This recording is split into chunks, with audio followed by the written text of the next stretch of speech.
Good morning, everybody. Thank you for joining us on our first event outdoors in the fall, but it's such a great occasion. Since I first entered office, housing and homelessness has been a top priority and have been at the forefront of what we've been trying to do with community, with providers, and with the help of all the people in Seattle. As you know, for far too long, families have been forced out of Seattle due to the skyrocketing rents. We had a record number of people move here in a short period of time, and as we've seen, our housing availability did not keep up. Affordable housing, whether rental or home ownership, is getting more and more difficult to find in Seattle and is impossible for many people. We've taken bold action in Seattle, from using surplus property to creating pilot PSH construction programs to accepting land transfers from other government agencies. I want to recognize Representative Frank Chop, who's here, who has been leading on these issues for decades and has been the architect of many of the things we're able to do with the assistance of the state legislature. Over the past 4 years, we have leveraged city funds to preserve more than $1.7 billion in affordable homes. That's $1.7 billion to build and preserve homes in the city of Seattle during my administration. We hope to have 6,200 new affordable homes out of that. Most of these investments will come online by 2023 and will mean real security for residents, a roof over their heads, a place to store their belongings, and a place to call home for thousands of people who do not have homes. But as you know, COVID-19 exacerbated an already crushing crisis in Seattle, and no community has been immune from the impacts of COVID. Immediately following this announcement, I will be joining HUD Secretary Fudge, who co-chairs the U.S. Interagency Council on Homelessness, to launch a new endeavor called House America. I've met now and spoken with Secretary Fudge on many occasions. She understands the importance in Seattle and across America to build more housing. We are in a housing crisis here in our city and across America, which can only be aided if government at all levels add their assistance. A national partnership with elected leaders across this country is using the American Rescue Plan dollars and other assets to build housing for homeless neighbors. And look at our Office of Housing, how great they are. Which brings us to why we're here. In June, we stood together to announce that $28 million of Seattle Rescue Plan money would go towards the rapid acquisition of properties. And today, we are proud to announce the first awards for those rapid acquisitions. With joint city and Washington state funding of $50 million, we've acquired 3 brand new buildings with a total of 165 new rent and income-restricted studio units that will serve individual and young adults experiencing homelessness or at extreme risk of becoming homelessness. These buildings are in the transit-rich Capitol Hill area with easy access to jobs and services. Today's investment means that tenants will be able to move into these brand new homes this fall. I want to thank a number of people that we'll talk about later today, but also want to thank the Governor, Lisa Brown, Head of Commerce, and David Frocht, our Senator, who worked tirelessly to make sure that we could get money into the state budget so that we could do some of this acquisition strategy. Folks have heard me talk before, but right now in Seattle, before the pandemic, it took about 3 to 4 years to complete new developments and cost over $350,000 a unit. This ability, this anomaly in the market that Emily Alvarado and others recognized and we're able to take advantage of, gives us immediate ability to house people at a lower cost. The 3 buildings originally that we're buying today were intended to be market-rate studio apartments. But because of the real estate downturn in COVID-19, it provided the unique opportunity for us to purchase those and provide immediate housing. Lehigh, who you'll hear from them today, will own all 3 buildings and will be operator of 2 of the buildings. Youth Care will operate the 3rd. And we know that homeless youth is such an important part of what strategies we have to address. So many youth become homeless and it starts a cycle that we have seen carry itself out in the street, in the criminal justice system, the lack of opportunity for not just housing, but educational and economic justice. This acquisition really builds on what we've done before. Today's announcement is we know that we have provided $11 million for another 76 homes for our city's most vulnerable residents, including veterans. Many of you were at the announcement when we opened the Clay Apartments, and that tells us, Sharon, thank you for all your work you've done. Amazing, and Degale for youth care, everything you're doing to make sure that we are getting housing to people's most vulnerable. Because we're purchasing these when they're near completion, the pace at which we can move people directly into housing will increase.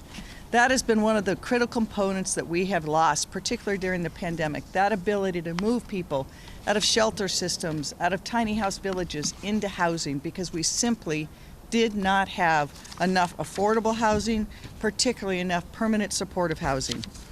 I'm so proud of our city because we continue to invest in what we know works. There are many reasons people become homeless, and there's many reasons that people remain unhoused. But something that is true for every single one of them is they lack a home and a house. And we must push as hard as we can to provide housing for everyone. I'm really proud of the city of Seattle for stepping up to do this at every level. Our city council has agreed and allocated these monies. Our city passed our housing levy, and those who represent us in the state legislature have pushed very hard to make housing a priority.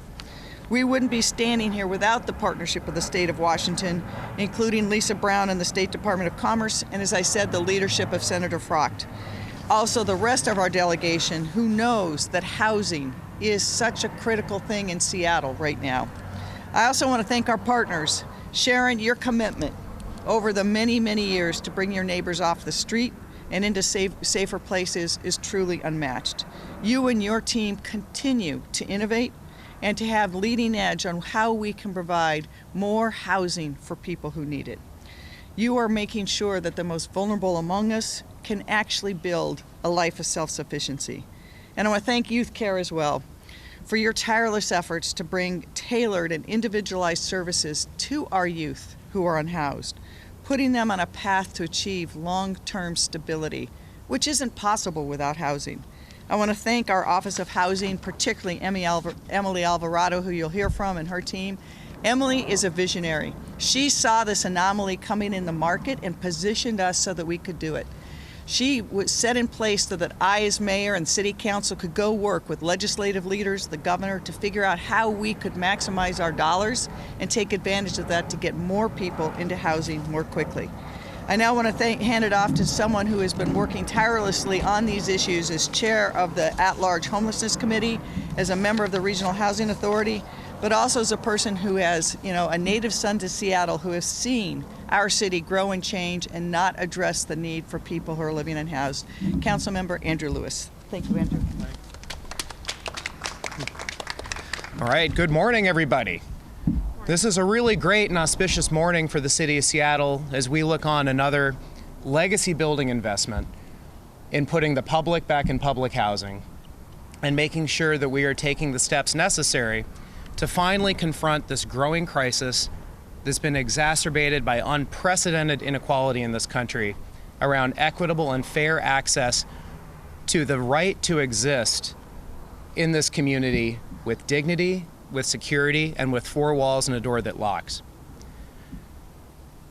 I think that this is best celebrated as a moment to really encapsulate what we can do when we work together, as the mayor said in her remarks, because this didn't come together just because of the initiatives of the city council or the mayor or the city of Seattle, but through renewed and strong partnership with a housing and urban development department, and with a Congress and a president in the White House that recognizes the struggle that we've faced as America's cities in reconciling places for folks that don't make as much money, don't have as good benefits, to have a place in our cities that they can call home and be part of our community.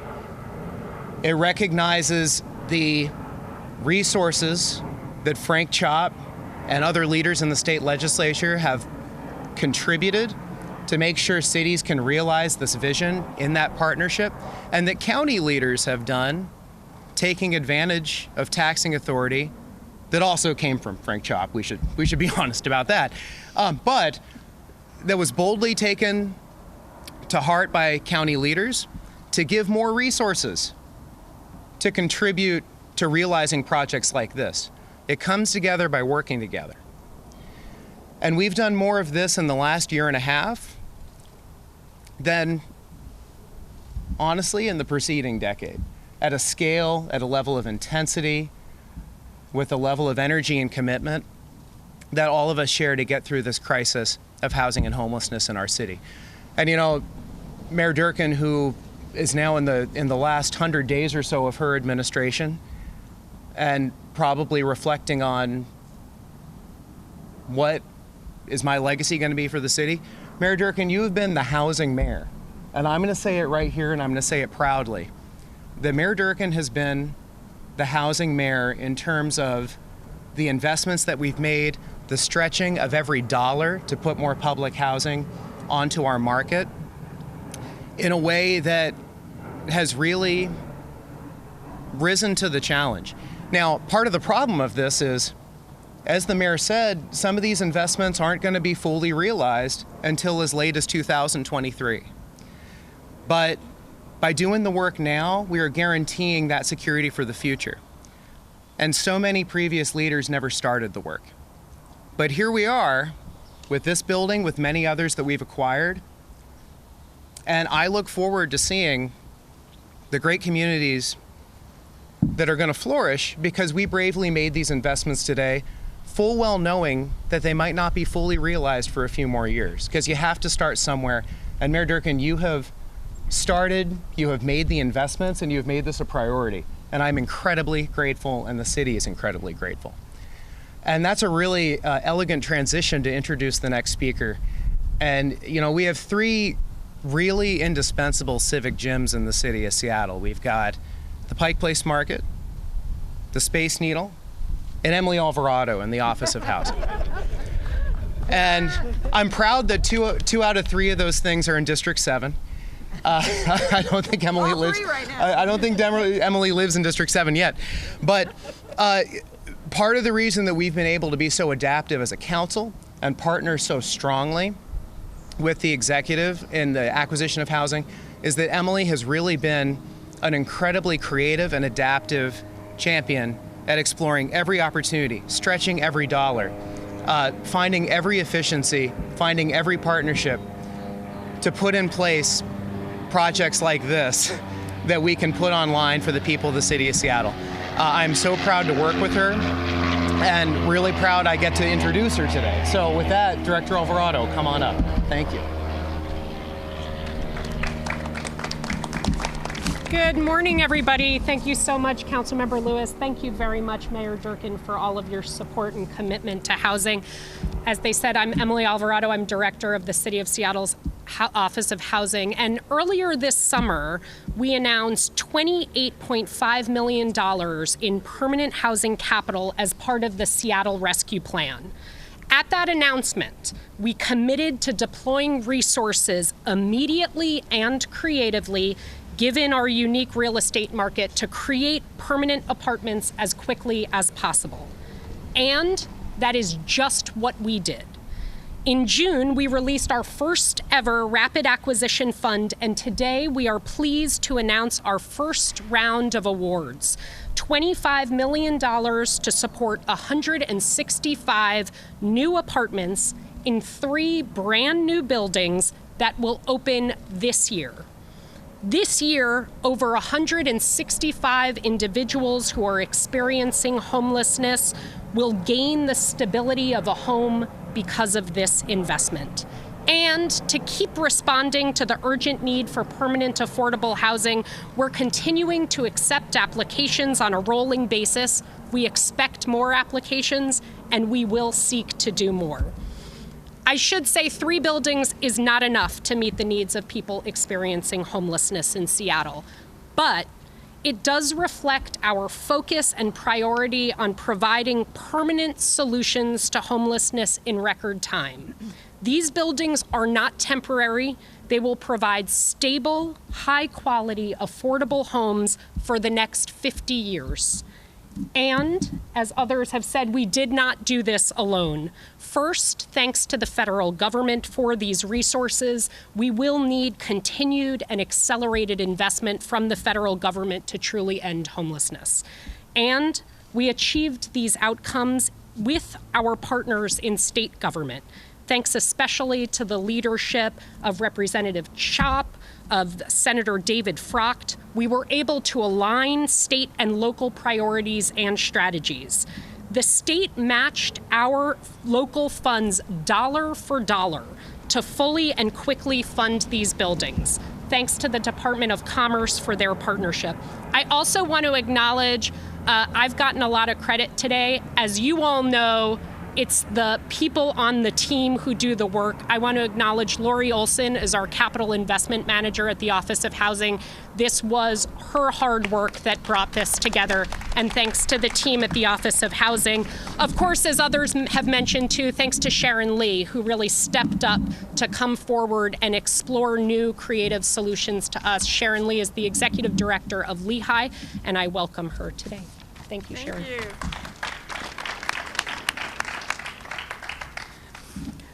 Thank you, Emily. It's been incredible working with you. This is the fastest we have ever got housing online like this. And thank you, Mayor Durkan, for your vision as well. I want people to know that this is actually innovative on a national scale. It's not just a Seattle local issue. It is a new way of getting housing online as quickly as possible. So basically, we have 3 buildings that we're purchasing. Once they're completed with the certificate of occupancy, we are actually going to move in unsheltered and homeless people living in tiny house villages. And I actually have my housing management staff ready and organized with Leanne Coleman and her staff to start the leasing process. We are so fortunate to be able to have the state with Representative Frank Chop and Senator David Frocht and the entire legislature supporting this, because as you know, it takes too long. If I started from scratch, it would take me 3 years to find a piece of land, get permits, find the financing, and oversee construction. So this is actually the quickest way. We don't have to wait for low-income housing tax credits. We don't have to wait for private bank financing. And we're able to immediately create housing. And why is this so important? Because this is happening during COVID. This is happening during the pandemic. This is happening when the moratorium on eviction is going to be lifted very, very soon. The homeless population is going to increase phenomenally. And what's good about this housing is that everybody has their own space, their own kitchen, their own bathroom. It's not a congregate situation, and this is permanent housing. So we have an on-site live-in person, on-site live-in staff person, and then we also have case managers on-site. And then we will be able to work with people in terms of their employment situation, income, their health care, supportive services. We will be having services on site. We are really, really grateful that we're able to secure prime real estate. And we're so close to Broadway, we're so close to jobs and transit. And we really want to thank the city and the state for making this possible. And I want to introduce Degale Cooper from Youth Care. She is our partner for one of the buildings. We are going to have one building dedicated to homeless young adults. Degale.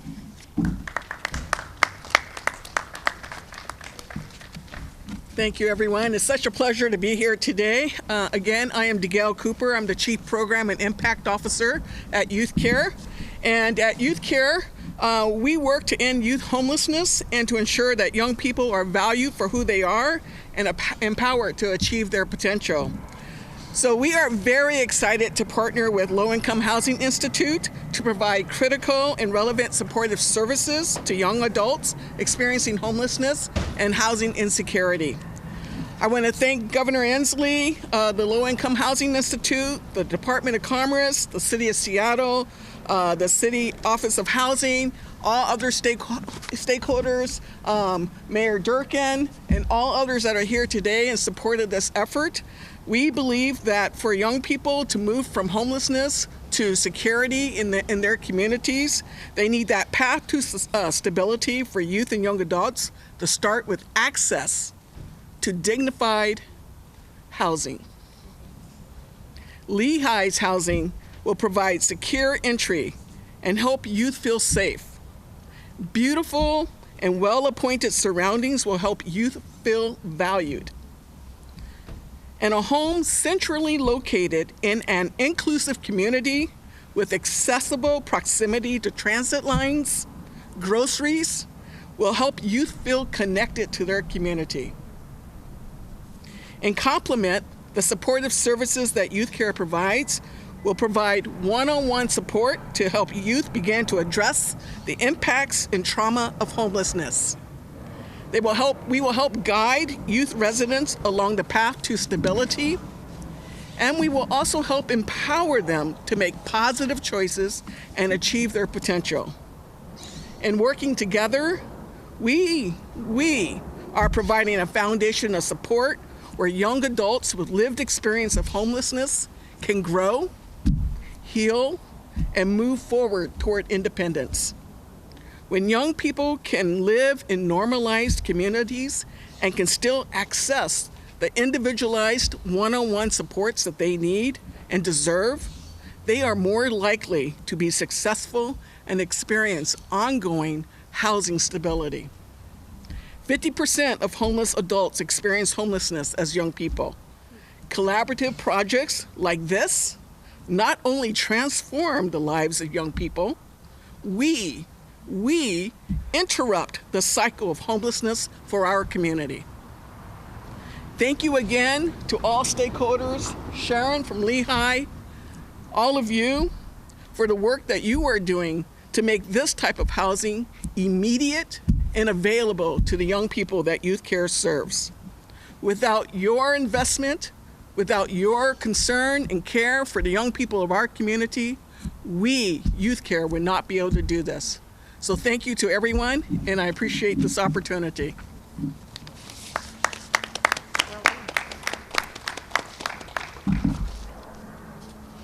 All right, we'll take some Q&A. I just want to, again, I think we have seen what solutions look like. And I think what's been lost in some of the dialogue we've had, particularly over the last 1 to 2 years, is that solutions have to be broad-based. We know we need more emergency shelter like tiny house villages. But that doesn't mean we don't need places like this. We need both because the needs on the street exceed our ability to deliver. It's why I'm glad that I'm going to be able to talk again to Secretary Fudge today, because the federal government needs to declare a housing emergency at the federal level. We're seeing homelessness increase in every major city in Seattle. When I worked with Lisa Brown this year, we found that in Spokane, Tri-Cities, Bremerton, the like, everyone was seeing an increase in unhoused people. And the solutions, the first solution has to be housing. The next solutions have to be adequate access to jobs and education, but also to behavioral health. We know that mental health treatment, addiction services, that we have not funded those at the level that we need to do. So I'm hoping that as we move forward and the next mayor comes in, we see that solutions have to have all of those pieces. And we have to be going towards a long-term way to give people a home to live in. Any questions for anyone or up here? Dan? Thanks. So these 3 buildings are being purchased from private developers that built them with the idea that they would go to market rate. How can you assure folks in the city that the city and the state are getting a good deal with these purchases? You know, this is a really, it is a good deal for taxpayers and the community on every level. Number one, it's cheaper. Number 2, it comes online quicker, so we can start moving more people from the streets to long-term stabilized housing, which we know is a long-term solution. 3, There's been study after study done showing by Raj Shetty and others that if you build housing like this in places that are high opportunity housing, it's better for the city as a whole and much better for the outcomes for people living there. So when you have a place like this that is near Broadway with all the stores, the grocery stores, job centers, transit, the data is absolutely clear that that stabilizes people. So across every metric, this is a great deal for the people of Seattle. Mayor Durkan, there were multiple fires at one of the camps in Ballard over the weekend, and people are concerned. The city has said the camp was a priority to be cleared. Is this $50 million or any of the money going to help people in those types of settings come into buildings like this? We are working, we've seen during COVID, as you know, because of the CDC requirements, that the number of encampments increased everywhere in the city. And that as we move, we're seeing more and more people coming into the city to looking for services and the like.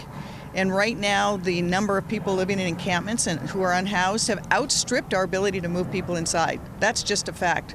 So having opportunities like this will be the best way for us to show change at the neighborhood level. In order to move people from encampments, we have to have somewhere to move them. And to have somewhere to move them, that means more emergency shelter, but more importantly, more long-term housing. The goal would be, we don't want to spend all our money on emergency shelter because every dollar we spend on shelter, we can't be spending on this long-term stability for people. So we will see over the next coming months that we will be opening up more permanent supportive housing. We have more shelter coming online, hundreds of new spaces, and we'll be able to deal with some of those larger encampments, not just for the impacts they're having on the community, but we can't lose sight of the humans who are living in those conditions to get them the housing and services and shelter they deserve as well.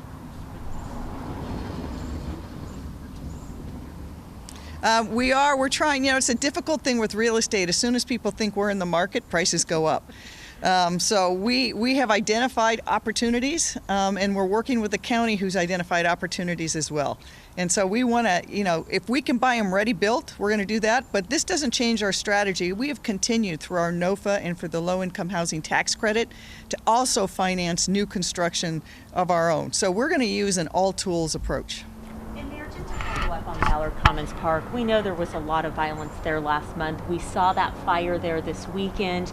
Neighbors, businesses have been calling for a plan for that park. What is the plan for Ballard Commons Park? We do have a plan. We've been working with community, and I know firsthand. I went down, I toured the encampment. I've been ongoing conversations with the businesses and residents in Ballard.